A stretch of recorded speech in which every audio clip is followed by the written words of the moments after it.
You can see the sharing screen, right? Yes, looks perfect. Thank you. Okay. Hi, everyone. I'm Minh from ML Show, and as Stephen has introduced, I'm from Vietnam, and I am running a startup which is ML Astro. For currently, we are focused on making a spectral heliograph, commercialized spectral heliograph, and we have a product that is available commercially, the SHG 700, as you can see it here. So today, I'm honored to be here to do an introduction of my product to everyone. And let me get started by saying that I'm not an expert on a spectral heliograph. I made them, but some of the math is way over my head, and I'm just starting out just like everybody else. And I'm sure that a lot of people here way more experienced than me. So yeah, if I made some mistake, just feel free to correct me. Okay. So let's go. Um, First is I'll give you a brief history of the spectral heliograph. The spectral heliograph is not a new device. It was invented in the late 1800s by George Ellery Hale and Henry Alexandre. Um, so the in the early 2020, the SOLIX project revived the public interest in this device with the advancement in software and digital camera. As you can see before, the spectral heliograph is in the early days. They are a very bulky, very big device, and they use film for recording the image or visually observing visually. And with the SOLIX project, Mr. Christian Bill, Valerie Desnos, they made the software and the hardware to digitalize the spectral heliograph. You can capture an image just by a digital camera, so that it's much easier, and the form factor is smaller. You can put it on a telescope. Christian Bill, he made the design available 3D printed. You can 3D print the design yourself, and the SOLIX just revived the public interest in those devices with the contribution from a lot other like Doug and Andrew Smith on the software side, and Matt Gosselin on the software too. So pivoted from the SOLIX original design, the MLS show started as a spin-off of the SOLIX project. I just want to make a device that based on the SOLIX design, but made from aluminum, and for the durable, it's more durable. It's it's more thermally stable. So the 3D printed design of Christian Bill is it is very good for what it is, but when on prolonged use under the sun, the 3D printed design has a lot of shortcoming. It's had a lot of flexure. It's degrade under the sun, and to be honest, the design is not that the how you do the focus, the calibration is not that good. So the starting point of the ML Astro is just I'm trying to make a aluminum version of the SOLIX design. But after that, after a while, I realized that the original design has some shortcoming. So I decided to do an original design of my own based on the principle of the SOLIX, and there comes the SHG 700. and I have one on my hand here. So I will go into the introduction of this device after a while. Okay. So let me do a brief, introduction of how the SHG works. So you can see that the this is an animation by Jerome Asteri. I don't know how to spell the name. It's and it's for the select, but the principle of working is mechanism is the same. So you have the select here, the combination here is mounted on the the output end of a telescope. Okay, and you have the sun image focus onto the slit here, right?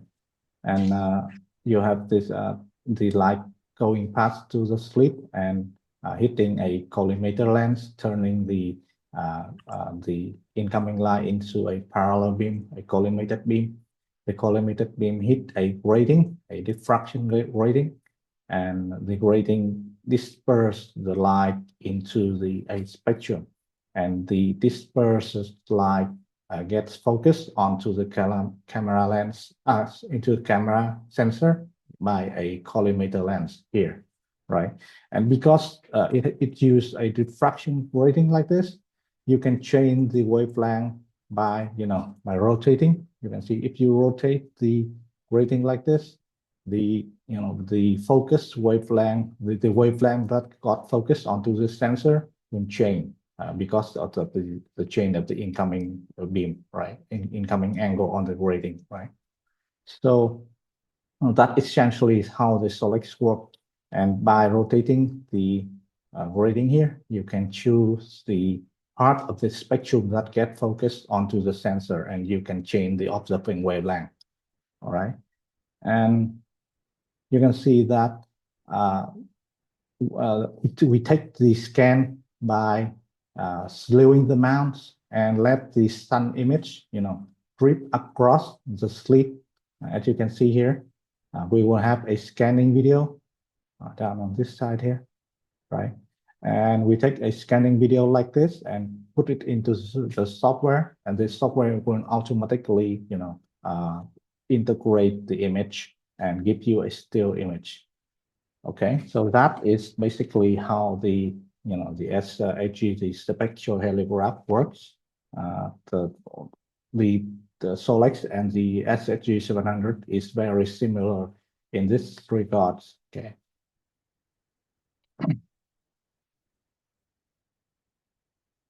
Okay, so let's talk about the pros and cons of the SHG ML-Astro SHG 700. First is the pros.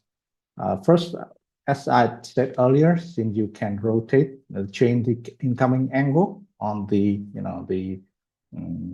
incoming angle on the grating, and you can change the observing wavelength, right? So the SOLEX and so the SHG 700, it has multiple wavelength capability. You can observe multiple wavelength with this device, with this just one device, right? So this image on the right here is a mosaic of a college of by Mr. Roy in Canada. He took multiple image from a single device, and he can go from calcium A from 866 nanometer wavelength down to all the way down to the 8 iota at 377 nanometer. So you pretty much cover most of the visual range, right? And a little bit more to the near IR and near UV. So with just one device, you have the capability to cover all the visual ring of the sun, right? And the second, the advantage of the SHG 700, as well as all other spectrohelograph design, is the ultra high contrast, which come from the very narrow bandpass of the image, right? So as everyone here already knew that the narrower the bandpass, the higher the contrast it will be, the image will be, right? So for Etalon filter, we generally reach about maybe 0.5 angstrom to 0.7 angstrom for a single stack Etalon, right? And we can go to as low as under 0.5 angstrom.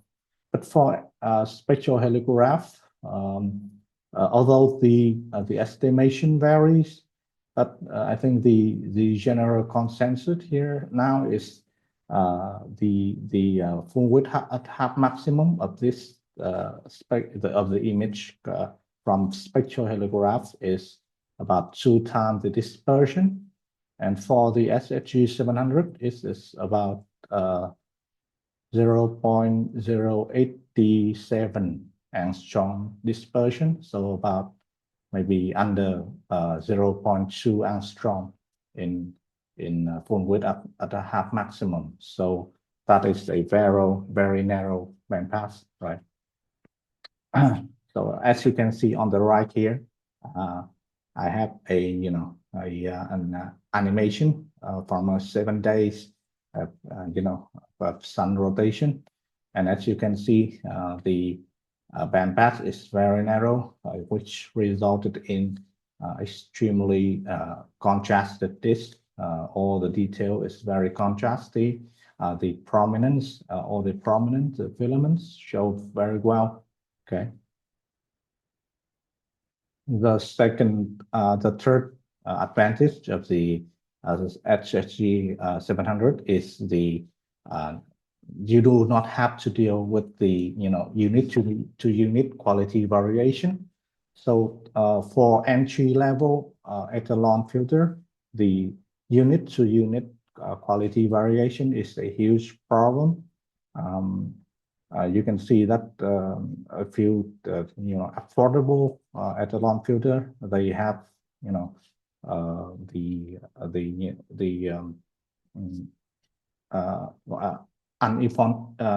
uniformity of the Etalon is high, right, from unit to unit. So you can buy 2 Etalons and have the view is completely different between the two, right? But on spectrohelograph, this problem is less prominent. You will hit about 90% of the performance 100% of the time. So the unit to unit variation is very small, and you will have very contrast this 90% of the time if you are using it correctly. Okay. And as you can see on the image on the right here, there are no brightness variation inside the FOV. The view is very uniform. Okay. And one more advantage of the SHG 700 is the durability and thermal stable of the aluminum body. Okay, so the SHG here, I have it made from a unibody design. So all the mainframe, the structure here is CNC from a single block of aluminum. So it is very rigid while keeping everything lightweight, and it is guarantee the lifetimeness of the setup. So you less have to worry about light leaks, right? And from the Solex design, it used a 3D printed housing, and as good as it is, the 3D printed housing has a lot of problem, especially when it works under sunlight. It degrades with time. It's, it has a lot of flexure. You can do the focus and it just gradually get out of focus. So I used my setup in a remote observatory. So that is just, just drive me nuts. I just set the setup and I go back home, and the other day I open it up and it's already out of focus. And it has a lot of flexure. After a meridian flip, the image just jump all over the screen. Okay, so that is a big trouble with the 3D printed design. All of those problems, it doesn't happen on the aluminum build of the SHG 700. One of the advantage is another advantage is the micrometer. So those micrometer ensure easy and fast focus of the spectra and the calibration of the SHG. Okay, if anyone has used the Solex before, you will see that it has a lot of nuisance to do calibration of the focus, but not anymore with the SHG 700. Okay. Even the grading die has a micrometer on it, so fine tuning the focus is easy. And yeah, that is the advantage. Oh, and no DIY required. So the Solex for the Solex project, you will have to buy the optical kit separately, and you have to 3D print the housing yourself, or you will have to buy the pre-printed housing and then assemble themselves, do the calibration.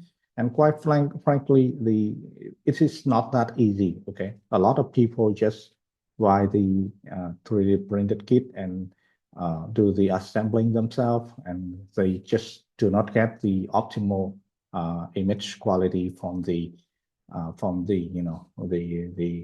the DIY kit. And the SHG 700 take that out of the equation. We do all the assembling for you, so you pretty much just have to put it on a telescope and then image right away.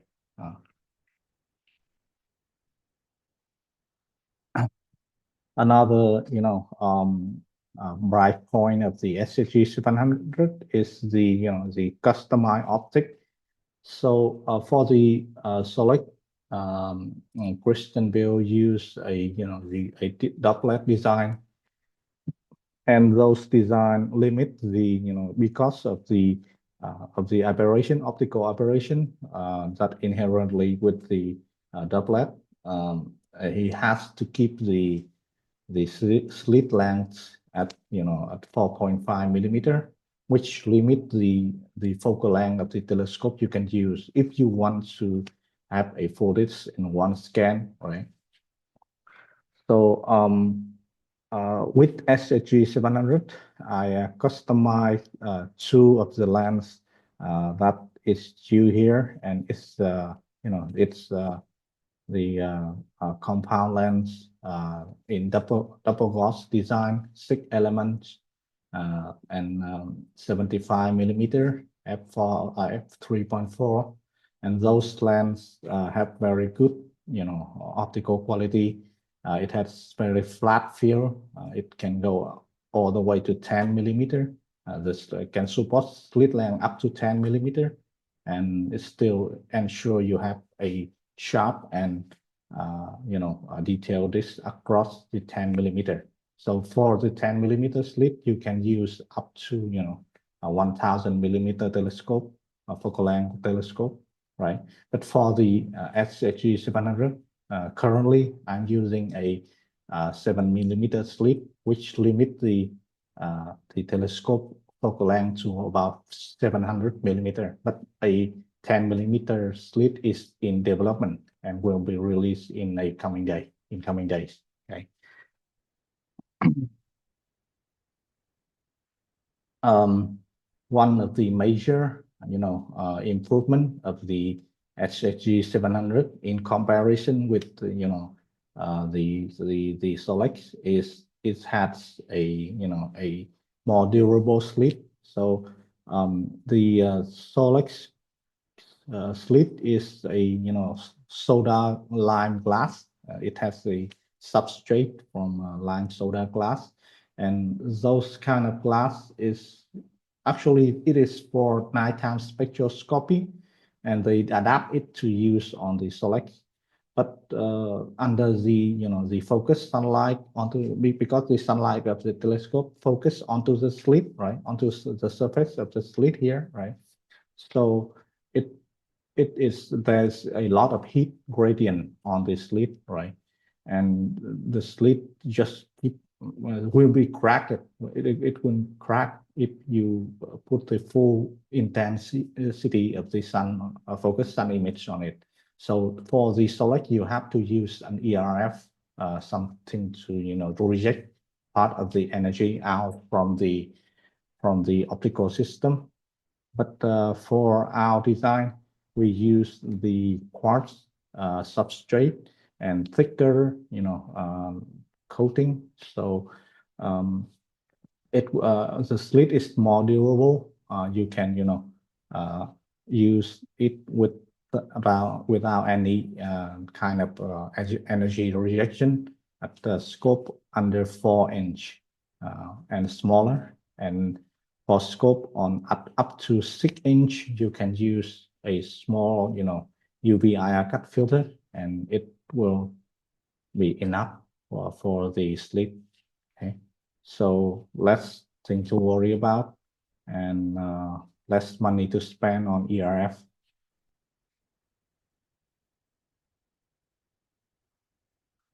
The last advantage that I can bring up of my SHG 700 is that it is relatively inexpensive. So about a few days ago, I got a question on our Facebook page. I ran an ad, and someone just came in and asked, "Do you think that under $1,000 is affordable to you?" And I replied to him, well, to be honest, in solar standard, under $100,000 is relatively inexpensive, right? So this is a comparison image of the the SHG 700 and a Coronado double stack telescope, a 90 millimeter from Larry Alvarez. He did this image, this comparison image. So as you can see, the contrast is much higher on SHG 700, and the Coronado is a $7,000 telescope. So not to mention that the SHG 700 has a lot of has the multiple wavelength capability. So you get like a stacked up many wavelengths filter for just under $1,000. I think that is a pretty good deal. Okay, so now let's talk. That is all the advantage. Let's talk about the disadvantage. Okay, the first disadvantage is the SHG 700 is strictly an imaging device. Okay, you cannot do visual observation with it. This is what you will get if you watch the SHG visually. You will see that it is a 8 alpha line absorption line, right?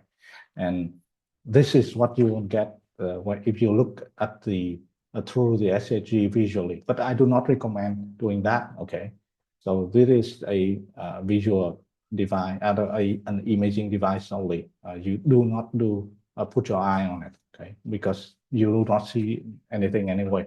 Okay, so that is a big down for a lot of people, me including. I love doing visual. Okay, so one of the other disadvantage of the SHG in comparison with with the Ethalon filter is there is no lucky imaging, and there are a lot of moist stacking artifacts. Okay, so about the lucky imaging, I think all of us here is no stranger to the concept, right? You took a lot of sequencing image in a short exposure in a time by in a video, right? And we pick the good frame or discard the bad one and stack them together to increase the image and some kind of bad meter seeing, right? But for the way the SHG reconstruct an image from a scan, that is not happening. You cannot do lucky imaging with this device, so you are at the mercy of the the seeing. On the image here, I have two images. The one on the right here is a single scan from the SHG 700, right? You can see there are a lot of zigzagging, the jagged edge, the saw edge here, right? On the high contrast feature, those are the the artifact that come from seeing. So because the SHG reconstruct image by taking the slice, slide by slide, and then joining them together, these small movement between the slides, right? Because of seeing, it creates those those saw edge detail, and this is what limits the maximum focal length that you can use on the SHG 700 or any kind of spectral heliograph for that matter, because without extremely good seeing, you will see those artifacts, and there's no way around that. There are some advancement in the processing technique that you take several images from the SHG and then stack them together. You can see on the right here is a 5 image stack from a single scan like this. I take 5, I stack them. As you can see, you gain some, the noise is lower, right? You gain some smoothness over the detail here, the high contrast here, but there are still some, some jagged edge here, right? So that is one of the biggest limitation of the SHG 700. I'm not going to sugarcoat it. This works best as a photis device. You can use it with a telescope of short focal length and do a photis. It'll be very nice with the high contrast. But if you are looking for a long focal length, high magnification works, then Ethalon filter probably won't be your best bet. Okay. So, okay, so that is the second disadvantage, right? The third disadvantage is, the SHG is relatively hard to pick up due to the coordinated nature of the scanning motion. So as you can see here, on this SHG 700, there are two lenses, right? The camera lens and then the collimator lens. Going with it are these micrometer, right? So essentially, you have to focus just inside the SHG. You have to make sure they are spot on, okay? And then you have the focus of the telescope onto the slit, right? So you have free focus to get perfectly before the SHG 700 will operate at the highest, optical quality, okay? And then due to the coordinated nature of the scanning, because this act as a scanner, right? So you have to, have a scan speed matching the frame rate of the camera. Any mismatch will cause, artifact, will lower your image quality. And then you have to have the alignment of the slit to the moving path of the sun when the mount slew, right? So there are a lot of, coordinated things that need coordination. And that makes, the SHG 700 relatively, hard to pick up for beginner, right? And the SHG 700 is generally, offer less spatial resolution in comparing with an Etalon system of the same aperture, right? So as you can see here on the right here, this is due to the fact that it rely a lot more on seeing, right? You are at the mercy of seeing more than an Etalon system, right? And there are no lucky imaging. So a 4-inch telescope that using the SHG 700 will not simply not resolving as much detail as a 4-inch of say a lens or a coronadoscope of the same size, right? So you generally pick up less detail on an SHG, right? Again, no high-res application I've mentioned before because of the the moisecting artifact, the lack of lucky imaging. So the high-res application of SHG 700 is quite limited, right? And you can use longer scope. For example, you can use 1000, 1000, 1200 millimeter focal length telescope with this SHG 700, right? But it will crop the disk, but the resolution will be not as good. Personally, I wouldn't go past 1000 millimeter on on any SHG out there, and it's the only exception is that you have crazy good seeing, but I do not have that. So personally, I wouldn't go past 1000 millimeter in focal length with the SHG. Okay, so that was the advantage and the disadvantage. Now let's come to the the recommended equipment for the SHG 700. So as you might already knew, the SHG 700 will have to be paired with a telescope with a camera to work. It works essentially as a filter, a mid filter. So it will have to be paired with a telescope and then a camera and put everything on a mount to do the scan, right?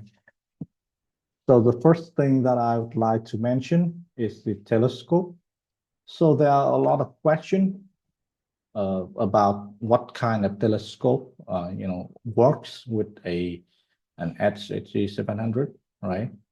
So my answer always is like any other kind of solar imaging, the solar imaging, because of the the monochrome, the nature of solar narrowband imaging is dealing with monochromatic light, right? So the chromatic aberration generally is not an issue. It's not of concern here, right? You can just refocus it. So doublets, non-ED telescope works well, and personally, I prefer those cheap non-ED telescopes, since using a telescope with solar is kind of dangerous. I have burned the black foul lining on one of my expensive chiplet APOs, so I prefer to use a second-hand cheap doublet for that. Okay, and generally I think any decent doublet would do. Okay, and for the SHG 700, due to the slit length, right, it is 7 millimeter.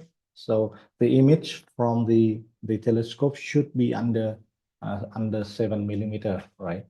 So the recommended focal length is under 700 millimeter. Okay, the f ratio, this is tricky since the most of the commercialized telescope will do well, as you might already know, right? Most commercialized telescope will do well in 8 alpha. They all optimized for the visual range and 8 alpha.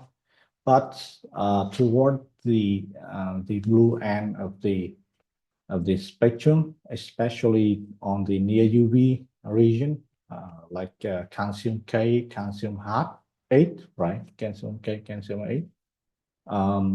Most commercial telescope doesn't do well in the UV region, right? And the solution is to stop down the telescope to f15 or f10 for more sharpness toward the near UV region, right? And then I recommend that too. Okay, if you got a cheap a doublet, probably reducing the aperture using an aperture mask, a 3D printed aperture mask to f10 or f15 will make it work better for calcium K, right?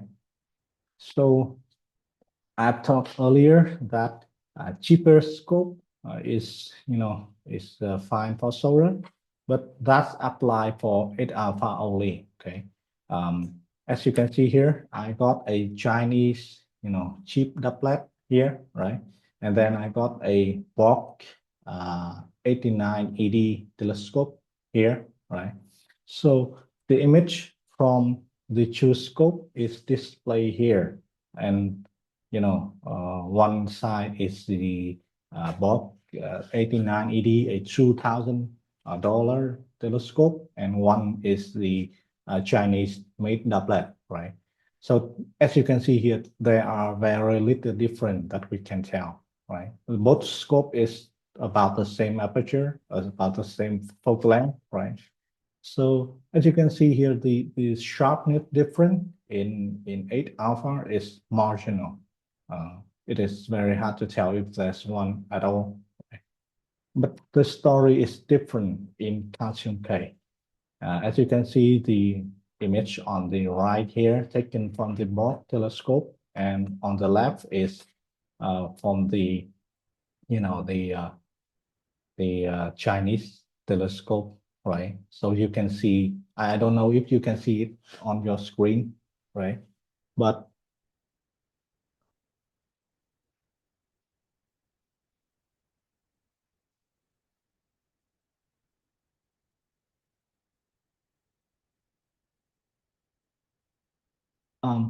okay.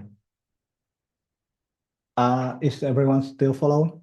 I think I got some connection issue here. Hello?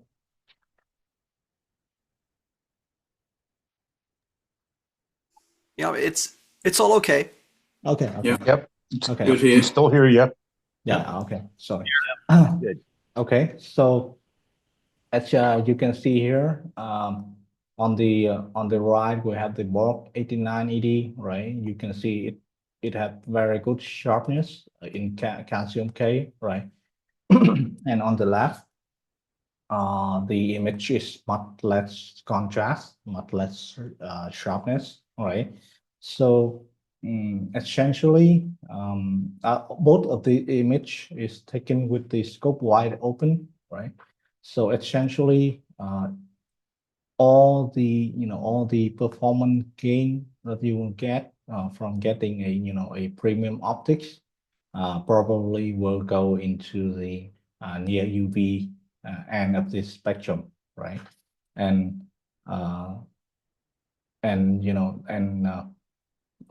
for the 8 alpha, if you only care about 8 alpha, then just get any scope will do.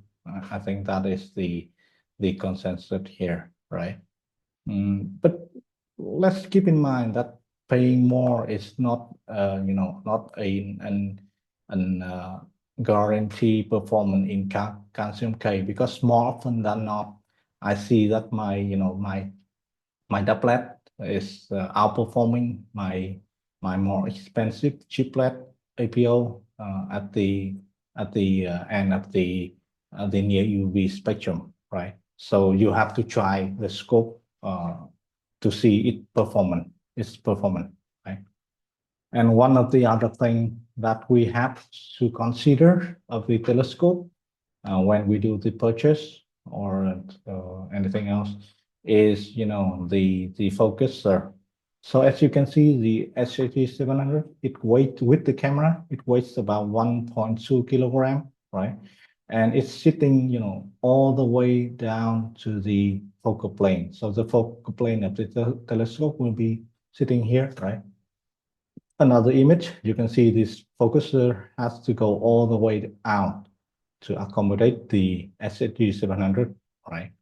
So it sits way out like this. And if the focuser is of poor quality, then there will be a lot of focus droop, and the focuser is not robust enough. There will be some shift, and if the small vibration, this small shift, right, it is very damaging to the image quality because the scanning nature of the SHG, right? If the scan have weekly side-to-side movement, you will see it on the final image. Okay, so consider to have a robust focuser on your telescope, right?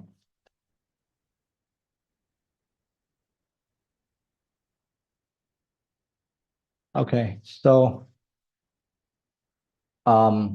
the next thing that we have to consider for a good quality image quality from the SHG 700 is the mounts, right? So as you can see here on the right here, we have the scanning videos on the upper end and the reconstruction image. You can see the software is putting the image slide by slide here, right? I'll run it again. So as you can see, if due to the scanning motion, if the for some reason the mounts of the telescope has side-to-side movement, maybe due to seeing, maybe due to vibration in the telescope, or vibration in the mechanical of the mounts, and due to resonance, some reason, then it will show on the image, right? So a solid and smooth slewing mount is very essential. Okay. I have been, using the Trident mounts, and I mount the SHG 700, far from the center of rotation, piggyback on other telescope like this, and far from the center of rotation, and the result is, less than optimal. You can see there are a lot of jagged edge, a lot of the saw edge. It's much more prominent. And when I go back and change that and mount it on an AM5 by itself, then the image quality is much more improved. Okay. So having a solid and smooth slewing mount is very important for the operation of the SHG 700. And a lot of people are asking me that is this, this device can be used with an out-edge mount instead of an EQ equatorial, right? So I generally recommend an equatorial mount. Although the SHG 700 can be used, can be put on a stationary tripod, pointed at the sun, and let the sun drip across the slit, let the sidereal motion do its job. But an EQ mount is highly recommended due to the easier operation. You just have to scan in in one axis, right? And the slit alignment is kept on an EQ mount throughout the session day to day, right? So I highly recommend an EQ mount, an equatorial mount. But you know, a azimuth mount will work, but you will have to take more of the manual adjustment for that to work, right? One more thing is that I think connecting the mount to the computer is for automation. As you can see, you have to sleeve the telescope back and forth, right? And slewing by pressing on the hand controller, and then you have to take the start and stop the capture manually. Is very cumbersome and it gets old really fast. So connecting your mount to your computer and for automation through a script, I have written a script that do the automation. You just turn on this, align the slit, align the sun, and turn on the automation script, and it will automate the capture. It will automatically slew the mouse. That stop the capture for you. It makes the capturing much easier and much less effort manually and much more enjoyable. Okay, so connecting your mount to your computer, I think eventually will be very important. Okay. Okay. Bye, Sean.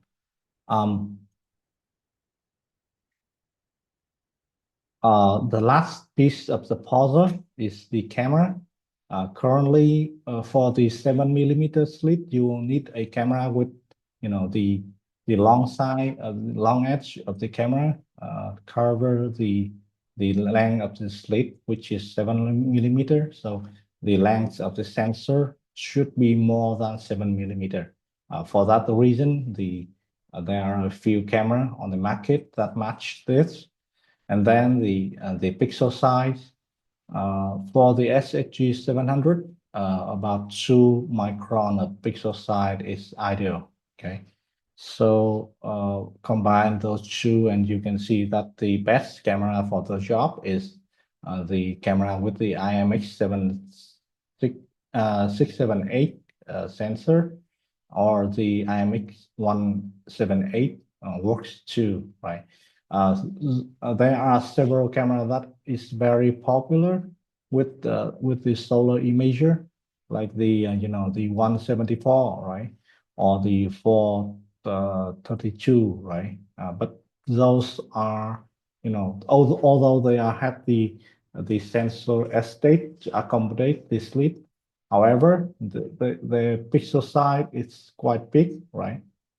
For the 174, if I recall correctly, it's about 5.76, right, or 67 micron. And the big pixel size, reduce the spectra and the spatial resolution that you can reach with your SHG 700, and that is not recommended. Okay, so just get a camera with the smallest pixel size you can get and the largest sensor size that you can get. Okay, but all the equipment recommendation here is just for reference. I think the best equipment is the equipment that you have with you right now, right? So just if you are into the SHG 700, I think you can just use what you have right now and see for yourself if you need the upgrade. Okay, that is my recommendation. Okay, so one more thing about the processing software, right? So I usually use SnapCap for scan acquisition. You can use file captures, that works too, right? Then that is pretty standard. Okay. But about the reconstruction software, you have several options for that.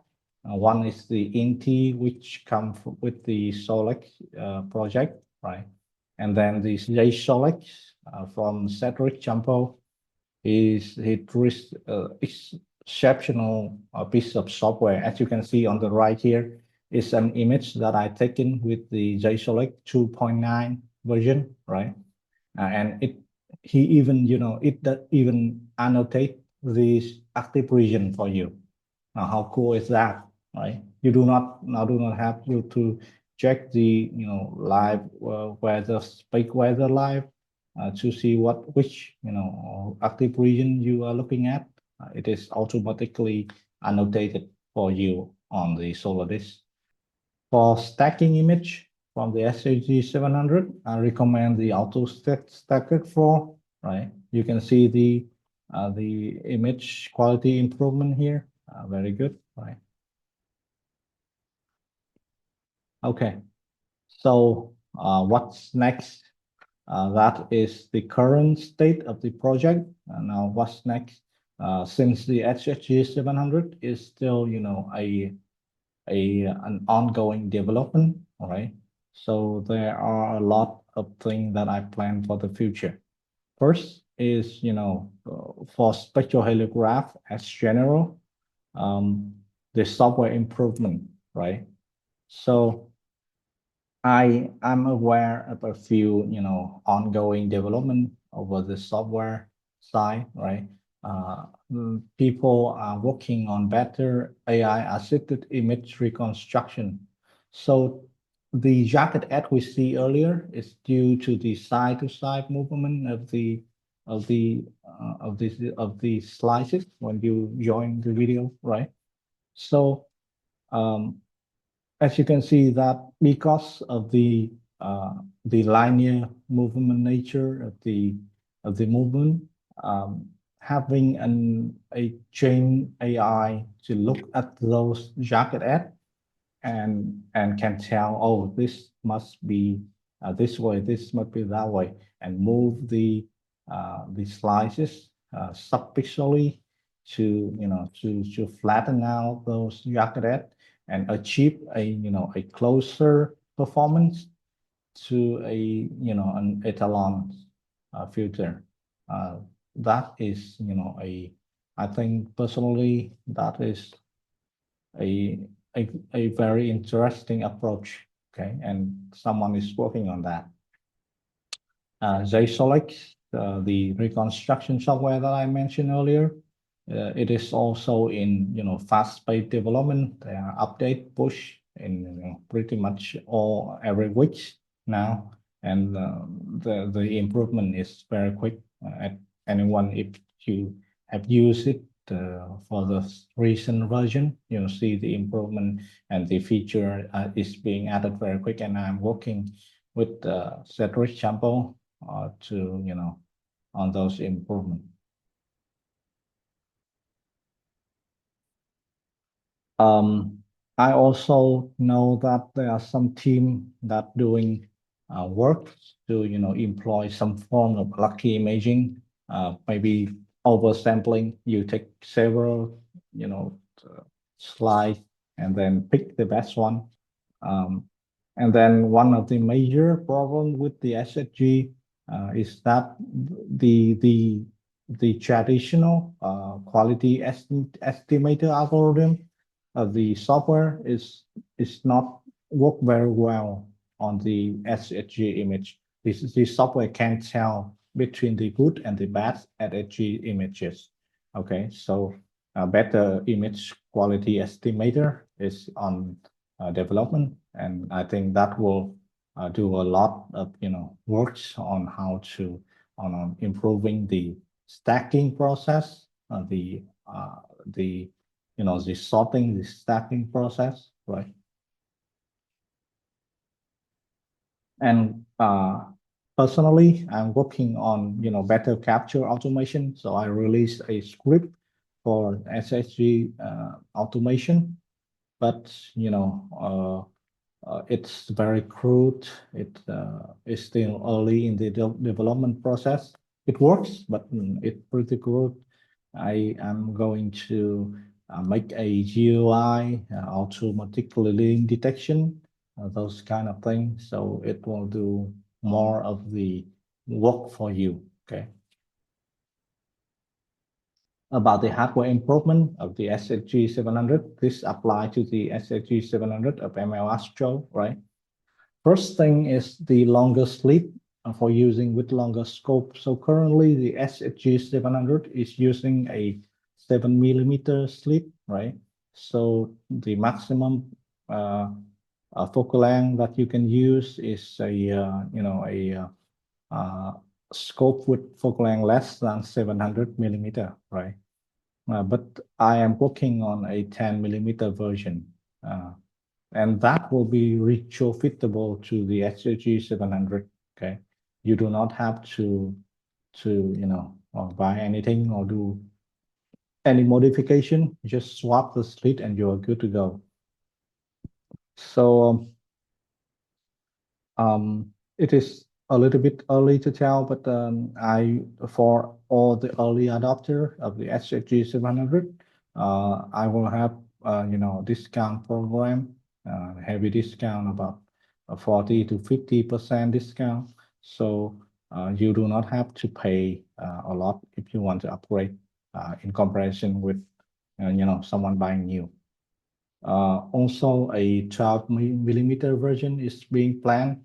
However, the 12mm version probably will require some optical upgrade.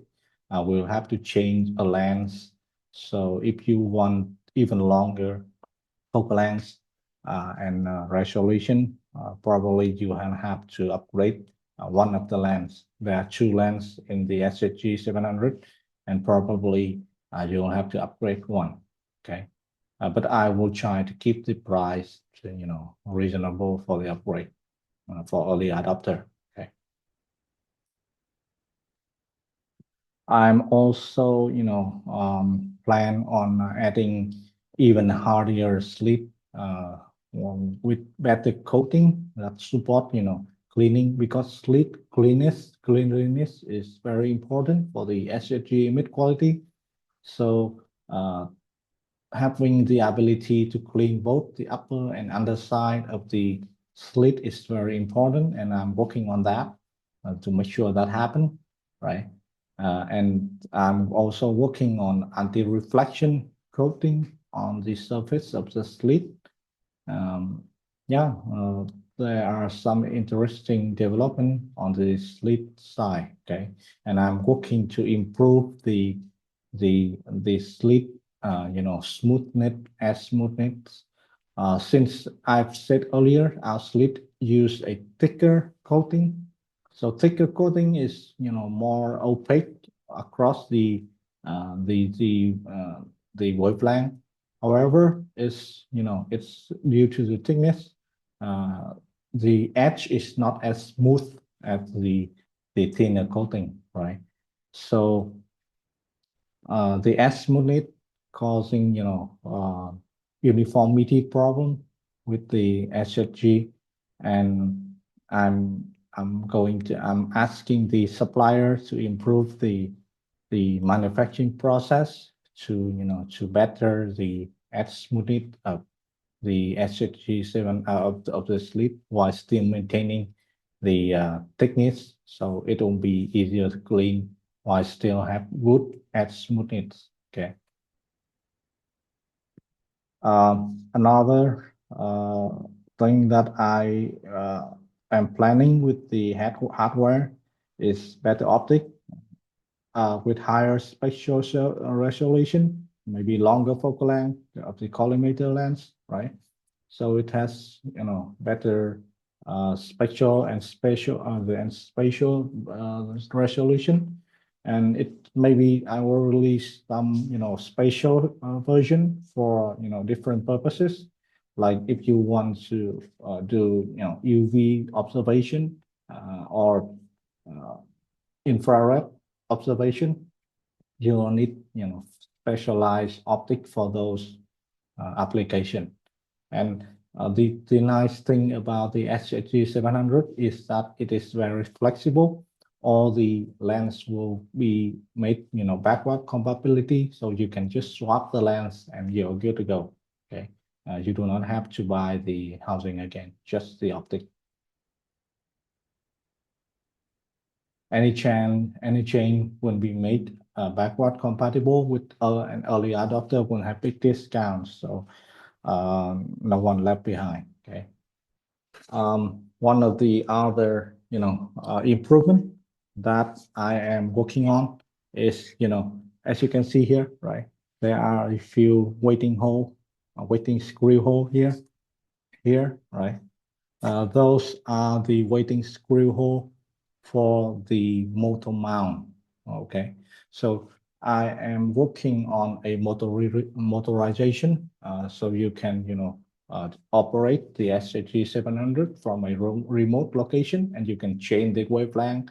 You can do refocus from a remote observatory, and that is my ultimate goal with the SHG 700. Okay, and all the unit, if the motorization kit will be offers as as aftermarket kits, right? And you can buy and put it on yourself, and all this wetting screw hole already there. You just have to do some minimal assembly, and it will compatible with all the existing unit.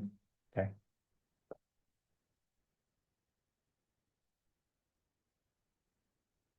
Okay, so yeah, so that is all the thing that we are planning for the future of SHG 700, right? So, let me see.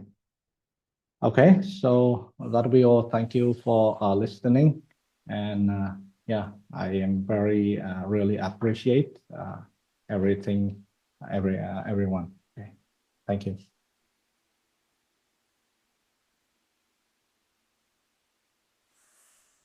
Okay, awesome, Thank man. you, Thank man. you very much. Man, can you stop your screen sharing? There you go. I did, yeah. And yeah, okay, so we're a little bit over time here, but we're going to take as many questions as anybody wants to ask. And I will mention that the whole time Dr. Nguyen is giving his presentation, I've taken the most fantastic images through the SHG 700 that you could ever imagine. And it is an absolute pleasure to use, and it completely dwarfs my Lunt double stacked 100. In fact, you can have it if you come over here and get it. You can just have it, because I'm done with all that Etalon nonsense. This SHG 700, man, it blows away by a long shot any scope I've ever looked through from full disc. That's my opinion. Okay, so I'm going to turn it over to the crowd. Looks like Dr. Ray has his hand up, and I will mute myself if you can believe that. Yes, I'm going to be the first. Thank you, Wayne, for your excellent presentation. Hi, Pedro. I have two quick questions, and the first is the focus issues. Yes. I saw your last YouTube video, and you say there that you have to focus the camera and the slit with the SHG out of the scope for H alpha and for calcium.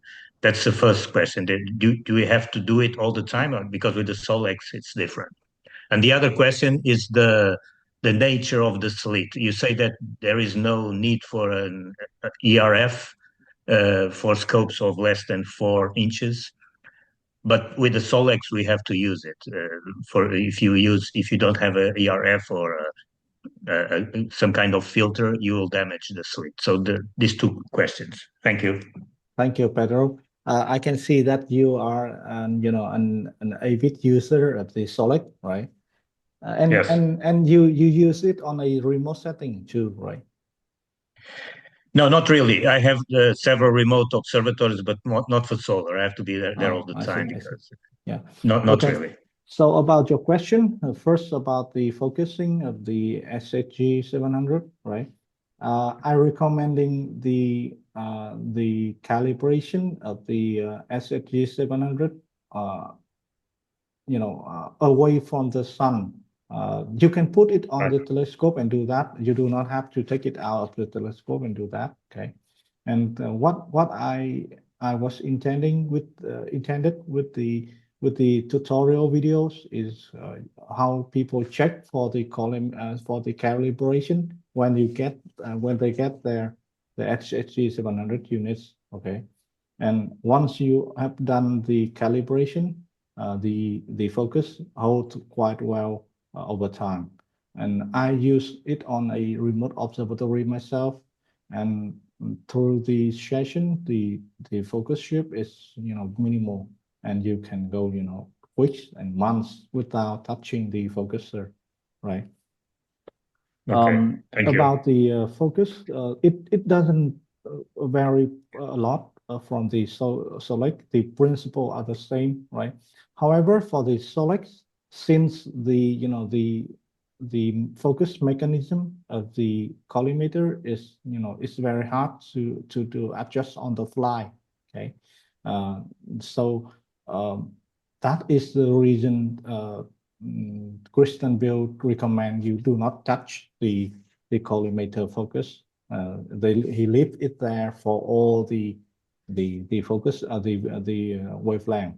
But in fact, you have to do a very the slight adjustment of the focus to achieve optimal optical sharpness with your with your lens, right? But you do it with the SAG out of the telescope, as you show it on your Yes. YouTube video. Yes. Okay. What I meant is you have to do it away from the sun, so you can see the Right, edge right. of the slit, right? You can do it on the telescope, just point it away from the sun, so you see the two edges of the slit. That's what I meant. And I think I have a annotation on that video that said that you can do this on the telescope too. Okay. About I the did it other initially question. away from the sun, and then I do it routinely while I'm taking images also if something Yeah. happens. And I don't Okay. use any ERF, Pedro. Yeah. About Right. the ear. But you have a different slit. So my slit is not as good as yours. Oh yes. That's why the The SHG 700 is a bad product. Yes. Bad to the bone. about the slit, as I said earlier, the slit that is included in the in the Celiac optical kit, right? You use that, right? That slit is made for nighttime spectroscopy. It's used lime soda glass, and those kind of substrate is very sensitive to temperature change. It has a lot of thermal expansion coefficient, right? And when the temperature change, it expand a lot and it crack. Okay, so so the SHG 700, we have two improvement on the slit. First is the the substrate. We use the quartz substrate, and it had very low expansion coefficient, so it is less likely to crack under the under the heat the temperature gradient between the different part of the slit, right? And then it had thicker and more durable coating, so that is more resilient under the focus image of the sun. So yeah, I do not recommend. It do not require any ERF for over under the 4-inch scope. Under 4-inch, you can use that. I Okay, use it. thank I you could very just much. mention one or two things about slits because I've made some of my own. And who is talking, please? Yeah, this is Doug Smith here. Hey, Helen, hi there. Hi. I there's mean, a lot of people on, so we can't tell who's talking. oh, okay. Yeah, I think I've talked to Min about slits a little bit, and yeah, the basic slit that comes from Celiac is, as you said, not a particularly suitable slit for solar work. But I did notice that Celiac now has a new slit, which is made on borosilicate glass and is also narrower, or I think it has actually two widths. I think it has a 10 micron and a 7 micron, and it's also Correct. longer. I think it's six. It's a double slit. Yes. It's a double slit, and I think one of them I think is 6 millimeters long, Both as of I them recall, are and it's 6 on millimeter. borosilicate glass. And I've done some experiments comparing borosilicate glass to quartz, and the slits that I had made were on quartz. I think I was the first one to make quartz slits, and I found the problem with quartz is it's quite it's hard, but it's easy to chip.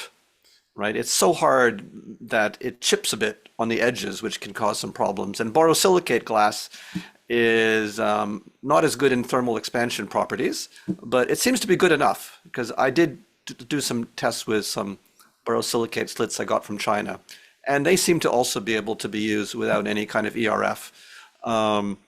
And I should mention that the ERF, which is recommended for the standard Solex, is not really an ERF. It's a neutral density filter. So it's actually cutting all wavelengths off equally, which isn't so great.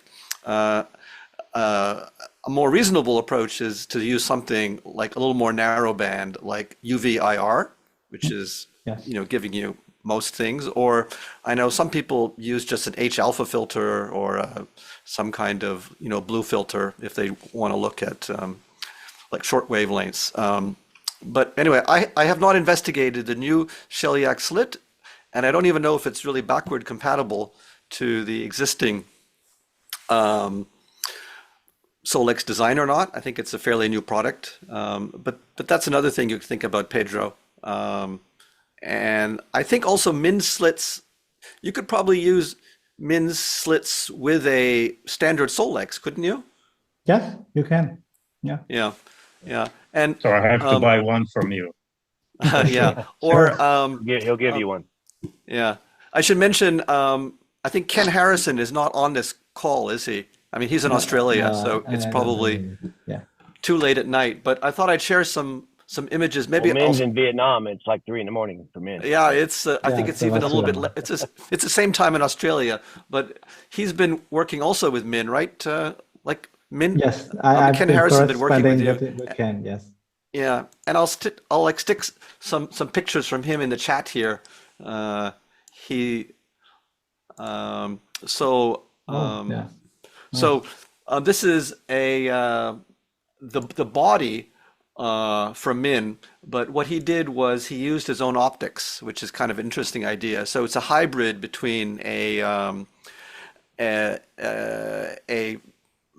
Solex and the ML Astro product. So what he did was he took the 125 millimeter Shellyak lenses, and I guess it turns out that these, because they're 25 millimeter diameter f5 lenses, they fit into the body of the ML Astro. Isn't that right, Min? Am I correct at that? Yeah, yeah. Yeah. And then he also actually used a slit that I sold him.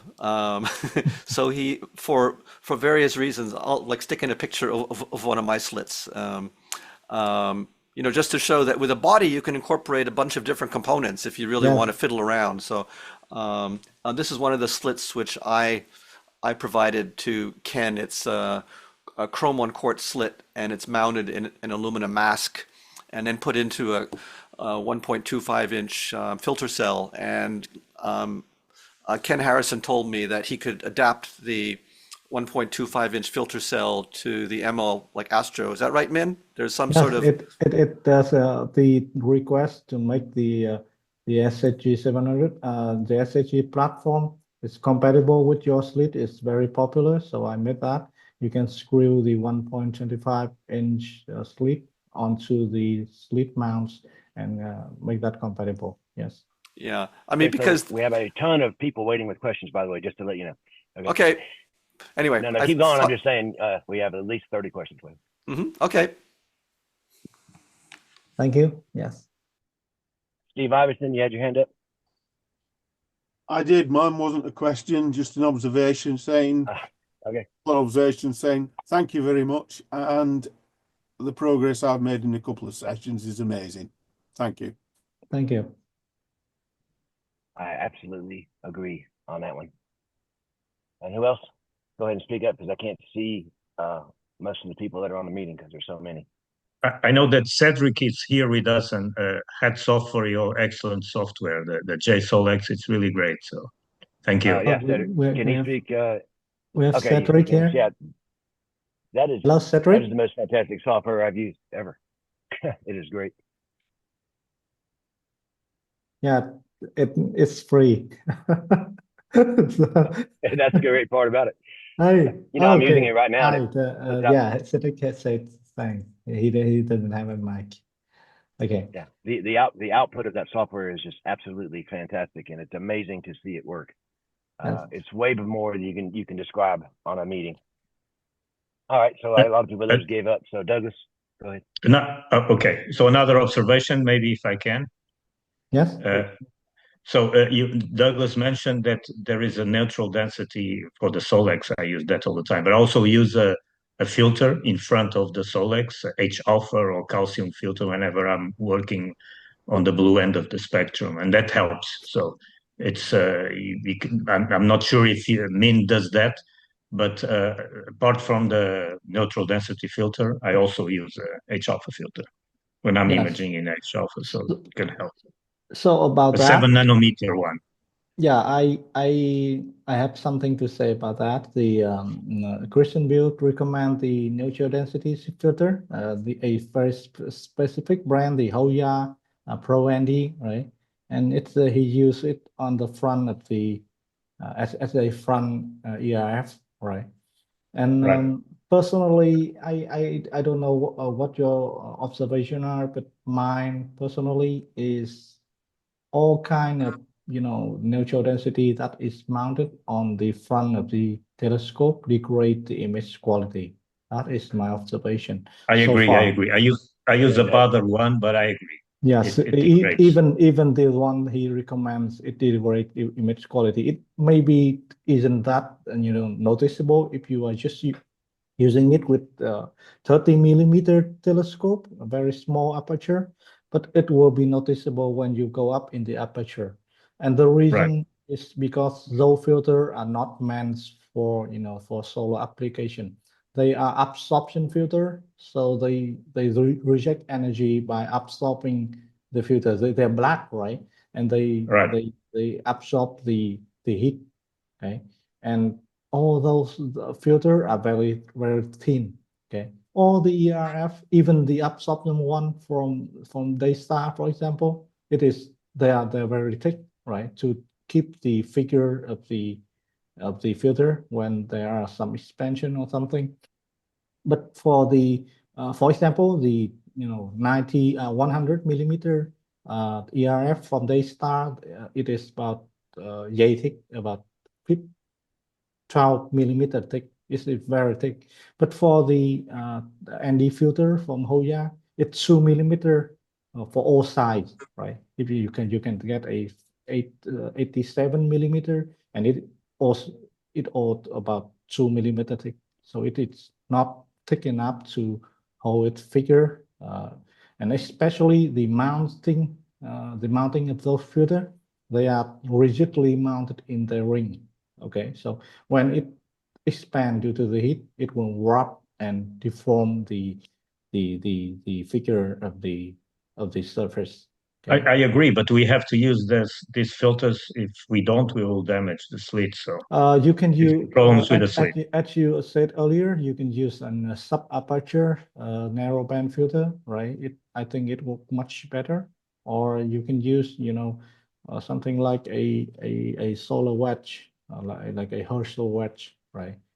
Right. It gives much better image quality in my opinion. Yes. I haven't tried the solar wedge, but it's a good idea. Yes. Yes. I mean, on that topic, I would say I've noticed probably 90% of all SHG images are taken in H alpha, right? Yeah. From what I've seen. In which case, you could use like a Botter 35 nanometer, sub aperture in a sense filter, like a 2-inch filter, let's say, somewhere near the focuser, and you'll solve all your problems. You don't need any ND filter then. Correct. Yes. Okay. So I'll try that. And Yeah. one more thing, that using the narrow band filter in front of your slit, it cut down the vertical light band that going with the internal reflection, right? Anyone take a picture with the SHG will see that it has a vertical light band on going perpendicular to the scan motion, right? And using a narrow band filter, cut that down and eliminate those light banding, and improve you can better see the faint prominence. It doesn't get drowned out with the internal reflection. So that is a plus. Personally, Very I good. So yeah. if there are some other questions, would you please use the hand raise feature so I can see you? And I will say that's not really the hand raise feature, but okay, Rick, I see your hand and it's raised. How about it? All right. I just have one more quick comment on filters. Hi, I've worked with Doug Smith a lot, and he recommended in front of one of his slits a UV-IR filter just to protect it a little more, even though it was still a quartz-backed slit. However, the filter I use though is not just a UV-IR filter, but an astronomic extended UV-IR filter. It's called the L1, and it extends out a little bit more into the ultraviolet and a little bit more into the infrared. So I think that's a better filter where you want to keep swapping between like H alpha and calcium H or K or something. The second observation I had is my filter screwed onto the end of a extension tube that the camera that the collimating assembly is put into. And one valuable thing about that is it encloses the slit completely, so no dust or dirt ever can get on it. So once you have slit brand new and nice and clean and everything, seal that thing up with the filter and stuff like that, and no dirt or dust can ever get on it. That minimizes your transversalium lines, and I use a correction factor in the software of 1.0, which is pretty low, and the less correction, the better, of course. And I still don't get any transversalium line defects, even at a transversalium correction factor of 1.0. So that's worked for me, at least. All right, very good.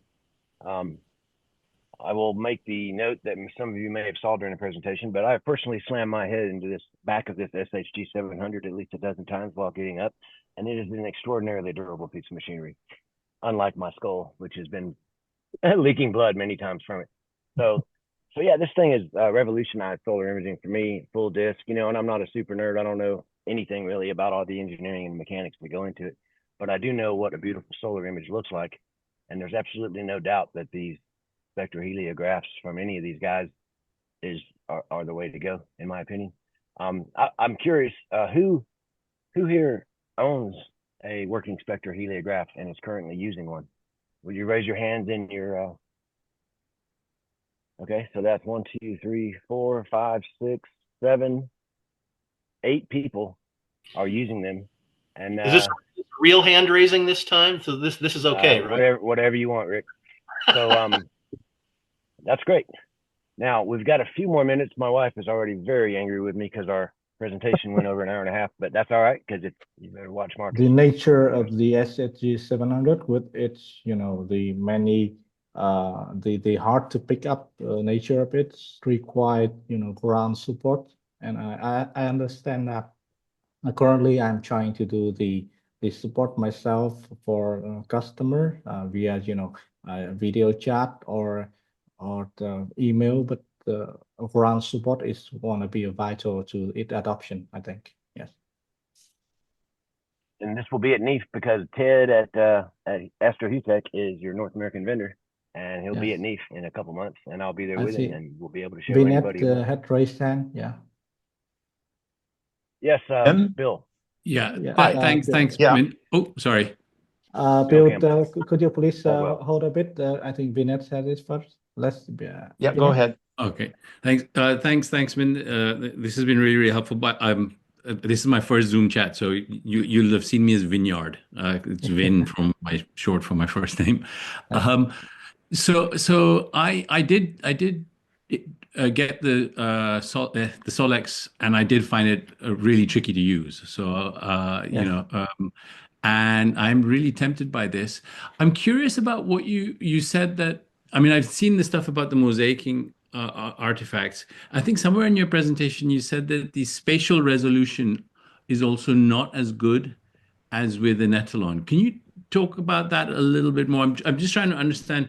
So is it really just the contrast that is dramatically better, but in the other things, the Etalons, a good Etalon will pull ahead? Okay, so as I said earlier, since you do not have lucky imaging on your side now, right? The and then since the scan take time to complete the scan, right? So the seeing variation is not just at that moment, but it will continue through the scan, right? And so on one image you can have the seeing variation from here to here, but the other part is good, right? So you can see this on the image. Some of the image will have a part of it blurred, but other part is good, right? So yeah, I think personally, I think a 4-inch telescope for say, right, using the SSG 700 will not resolve as many detail as an Etalon of using the similar aperture and focal length. That is due to the the limitation of the seeing and the lack of lucky imaging technique. Okay, and so that is what I've always said to my customer. This works best as a footage scope, right? It worked very well at footage scope. However, if you are looking for a high resolution, something to crop in to zoom in to the detail, then probably this is not for you. Okay, this works best at full scope, or full scope. However, other application, as I mentioned earlier, we are working on some, and a lot of other people are working on some software solution, but it stops somewhere. You cannot meet the seeing with just software solution. You can, make something resemblant of a good image with a single capture from an Etalon, but you will never get there 100%, I think. Yes. Bill Caldwell, you had your hand up? Yes. Yes, sir. Bill? Thank you, Min. I Hi, received Bill. my unit here this last week and Yes.